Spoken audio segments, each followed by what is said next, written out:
নমস্কার বন্ধুরা, কেমন আছেন সবাই? আশা করি সবাই ভালো আছেন, সুস্থ আছেন আর নিরাপদে আছেন। আমিও আছি মোটামুটি।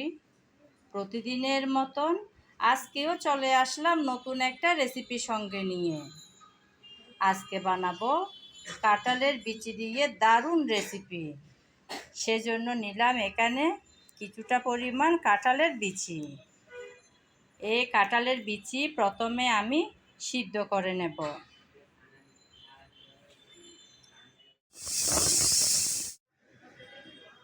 কাঁঠালের বিচি সিদ্ধ করে নিলাম। আমি খোসাসহ সিদ্ধ করে নিয়েছি।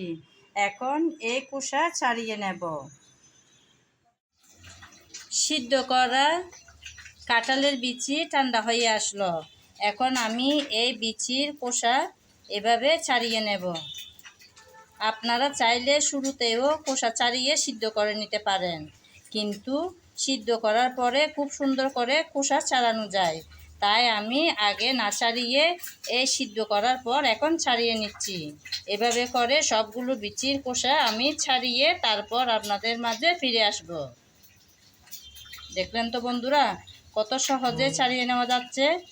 লাল পাতলা অংশগুলো থাকলেও কোনো সমস্যা নেই, এভাবে করে ছাড়িয়ে নিতে হবে। একে একে প্রত্যেকটা বিচির খোসা ছাড়িয়ে নিলাম। এখন আমি এই বিচি হাত দিয়ে ভালোভাবে ম্যাশ করে নেব। আমি আজকের এই কাঁঠাল বিচি সিদ্ধ করেছি প্রেসার কুকার দিয়ে, যার কারণ তাড়াতাড়ি সিদ্ধ হয়ে গেল আর গ্যাসেরও হলো সাশ্রয়।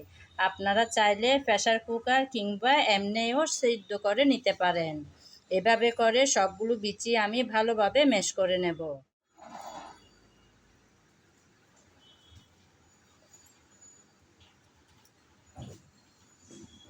সবগুলো বিচি আমি ভালোভাবে ম্যাশ করে নিলাম। এখন আমি এই বিচির প্লেটটা রেখে পরবর্তী কাজে চলে যাব। আজকের এই কাঁঠালের বিচি রেসিপিটা বানাবো আমি ছোট ছোট চিংড়ি মাছ দিয়ে। এই যে দেখুন, একদম ছোট ছোট এই চিংড়ি মাছের উপরের শক্ত অংশটা আমি ফেলে দিলাম, অর্থাৎ খোসাটা ফেলে দিলাম। শুধু চিংড়ি মাছটাই নিয়েছি। এই চিংড়ির উপর দিয়ে দেব কিছুটা পরিমাণ মরিচ, তারপর কিছুটা দেব হলুদ আর সামান্য পরিমাণ লবণ। এগুলো দিয়ে প্রথমে আমি এই চিংড়িগুলো ভেজে নেব। ভালোভাবে একটু লবণ মরিচ হলুদ দিয়ে মেখে নিলাম। এবার ভাজার পালা। চুলার মধ্যে একটা প্যান বসিয়ে তাতে কিছুটা পরিমাণ তেল দিয়েছিলাম। তেল হালকা গরম হয়ে যাওয়ার পর দিয়ে দিলাম চিংড়িগুলো। এখন নেড়ে চেড়ে চিংড়িগুলো ভেজে নেব।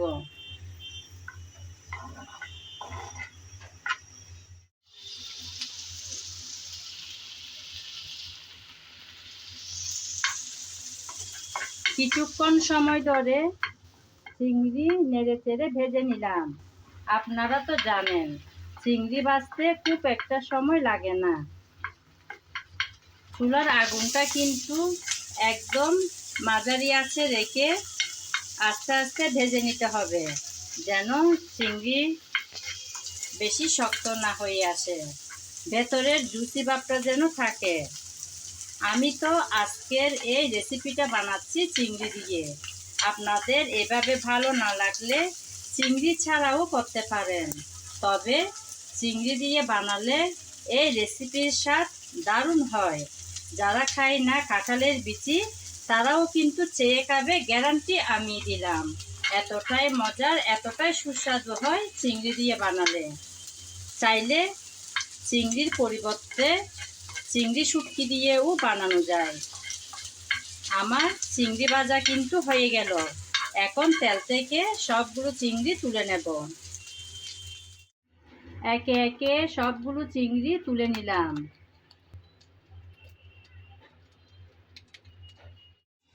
এই চিংড়ি ভাজার তেলে এখন দিয়ে দেব রসুন। রসুনগুলো নেড়ে চেড়ে ভেজে নেব।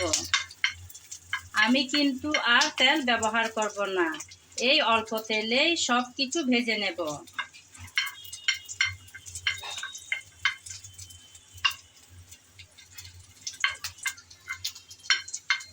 তো একদম লাল করে কালো করে ফেলবো না। লাল একদম কালো করে ফেললে রসুনের স্বাদটা একটু তেতো ভাব হয়ে যাবে, তাই নরম হয়ে আসলে ভাজা বন্ধ করে দেব। নেড়ে চেড়ে ভেজে নিলাম। রসুন ভেজে নিলাম, এখন তুলে নেব। এখন রসুন ভাজার সেই প্যানে আবারও দিয়ে দিলাম কিছুটা লাল শুকনো মরিচ। আমি আজকের রেসিপিটা বানাবো লাল শুকনো মরিচ দিয়ে। আপনারা যদি এই মরিচ পছন্দ না করেন তাহলে কাঁচা মরিচ দিয়েও রেসিপিটা বানাতে পারেন। এখন নেড়ে চেড়ে ভালোভাবে মরিচগুলো ভেজে নিতে হবে, যাতে ভেতরের বিচি পর্যন্ত ভাজা হয়। নেড়ে চেড়ে মরিচগুলো ভেজে নিলাম। এখন তেল থেকে সবগুলো মরিচ তুলে নেব।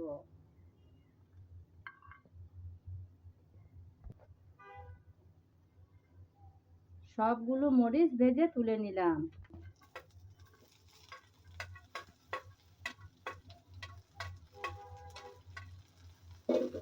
মরিচ ভাজার তেলের মধ্যে দিয়ে দিলাম পেঁয়াজ কুচি। আমি কিন্তু আর তেল ব্যবহার করব না। এই প্যানের মধ্যে যেটুকু তেল আছে সেই তেলের মধ্যেই 3-4 মিনিটের মতো নেড়ে চেড়ে ভেজে নেব। আজকের এই রেসিপিটা আমি পেঁয়াজ ভেজেই বানাচ্ছি। আপনাদের ভালো না লাগলে কাঁচা পেঁয়াজ দিয়েও বানাতে পারেন।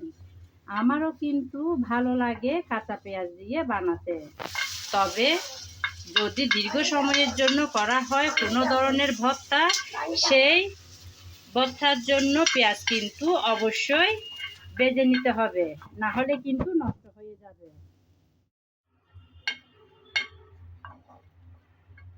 কিছুক্ষণ নেড়ে চেড়ে পেঁয়াজ ভেজে নিলাম।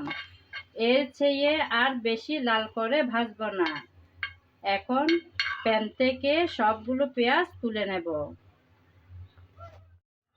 সব ভেজে তুলে নিলাম। চিংড়ি, লাল শুকনো মরিচ, আর এখানে হচ্ছে রসুন আর পেঁয়াজ। এবার রেসিপিটা বানানোর পালা। এখন আমি শুকনো মরিচগুলো আগে একটু লবণ দিয়ে ভালোভাবে কষলিয়ে নেব।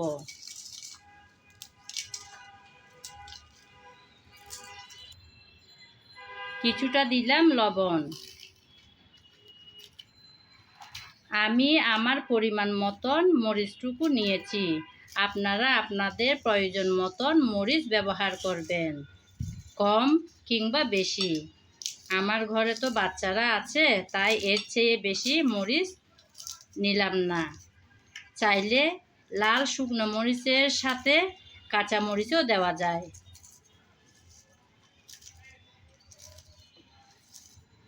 সবগুলো মরিচ আমি ভালোভাবে কষলিয়ে নিলাম।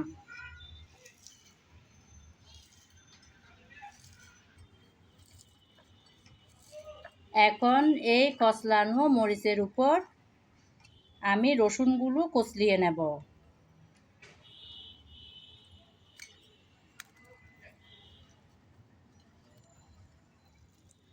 রসুনগুলো কষলিয়ে নিলাম। এখন পেঁয়াজগুলো নিয়ে নিলাম। আমি আমার প্রয়োজন মতন পেঁয়াজগুলো নিয়েছি। আপনারা চাইলে এর চেয়ে বেশি কিংবা কম পেঁয়াজ ব্যবহার করতে পারেন।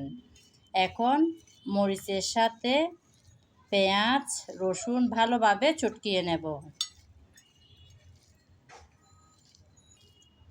ভালোভাবে কিন্তু এই কষলানোর কাজটা করতে হবে, যেন পেঁয়াজ একদম রস রস হয়ে আসে সেরকমভাবে। তাহলে কিন্তু এই ভর্তার স্বাদ অনেকটাই বেড়ে যাবে। আমি ভালোভাবে মেখে নিলাম। একটা সাইডে সরিয়ে রাখলাম এই মিশ্রণটি। এখন আমি যে চিংড়িগুলো ভেজেছিলাম সেগুলো হাত দিয়ে একটু কচলিয়ে নেব।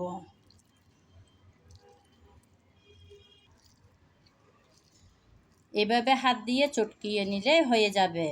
আজকাল তো অনেকের ঘরে ঘরে বাটনা দেখা যাচ্ছে। সেই বাটনার মধ্যে অনেক সহজেই কিন্তু এই কচলানোর কাজটা হয়ে যায়।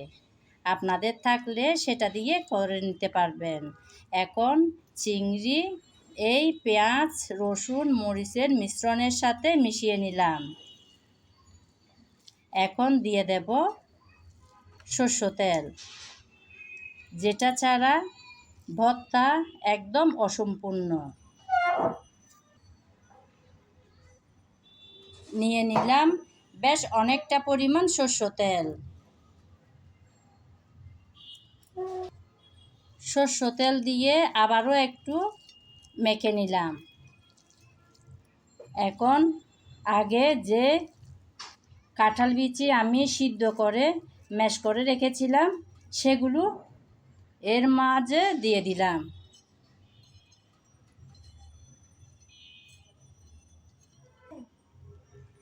আপনারা তো নিশ্চয়ই খেয়েছেন কাঁঠালের বিচি অনেক রকম করে, অনেক ধরনের রেসিপি বানিয়ে, হয়তো অনেক মজারও হয়। তবে যদি এভাবে কোনো সময় না খেয়ে থাকেন, একবার হলেও ট্রাই করে দেখতে পারেন বন্ধুরা, ভীষণ মজার হয় কিন্তু কাঁঠালের বিচি এভাবে বানালে। এখন আমি কাঁঠালের বিচি সবগুলো মিশ্রণের সাথে ভালোভাবে মেখে নেব। আমার আজকের এই রেসিপি যদি আপনাদের ভালো লেগে থাকে, একবার হলেও ট্রাই করে দেখতে পারেন বন্ধুরা, ভীষণ মজার কিন্তু। গরম গরম ভাতের সাথে এই কাঁঠালের বিচির ভর্তা যদি থাকে না, কখন যে প্লেটের ভাত শেষ হয়ে যাবে টেরও পাবেন না, এতটাই মজার। এভাবে করলে বড়দের পাশাপাশি ছোটরাও খাবে, এমনকি যারা পছন্দ করে না কাঁঠালের বিচি খেতে তারাও কিন্তু খাবে। এই যে বন্ধুরা, আমার আজকের রেসিপি কিন্তু একদম শেষের দিকে। এভাবে মাখাতে মাখাতে রেডি হয়ে গেল আজকের এই মজার ভর্তাটা। দেখুন বন্ধুরা, কতই না লোভনীয় দেখতে হয়েছে। সত্যি বন্ধুরা, এই রেসিপিটা দেখতে যেমন সুন্দর, খেতেও হয় অসাধারণ। আমার বরমশাই কিন্তু কাঁঠালের বিচি একদম পছন্দ করেন না, যতটুকু পছন্দ করেন আমার শাশুড়ি মা। কিন্তু আমার বরমশাইকে এভাবে বানিয়ে দিলে ঠিকই কিন্তু খেয়ে ফেলে চেটেপুটে। একদম রেডি। এই যে বন্ধুরা, রেডি হয়ে গেল মজাদার ভর্তা, আপনাদেরকে পরিবেশন করে দেখালাম। দেখুন বন্ধুরা, কতই না দেখতে সুন্দর হয়েছে। হ্যাঁ বন্ধুরা, এই ভর্তা দেখতে যেমন সুন্দর, খেতেও হয় অসাধারণ। এতক্ষণ যাবৎ যারা আমার সঙ্গে ছিলেন, আমার ভিডিও জুড়ে ছিলেন, তাদেরকে জানাই অসংখ্য অসংখ্য ভালোবাসা। আগামী ভিডিও দেখার আমন্ত্রণ জানিয়ে আজ এখানেই বিদায় নিলাম। সবাই ভালো থাকবেন, সুস্থ থাকবেন আর নিরাপদে থাকবেন।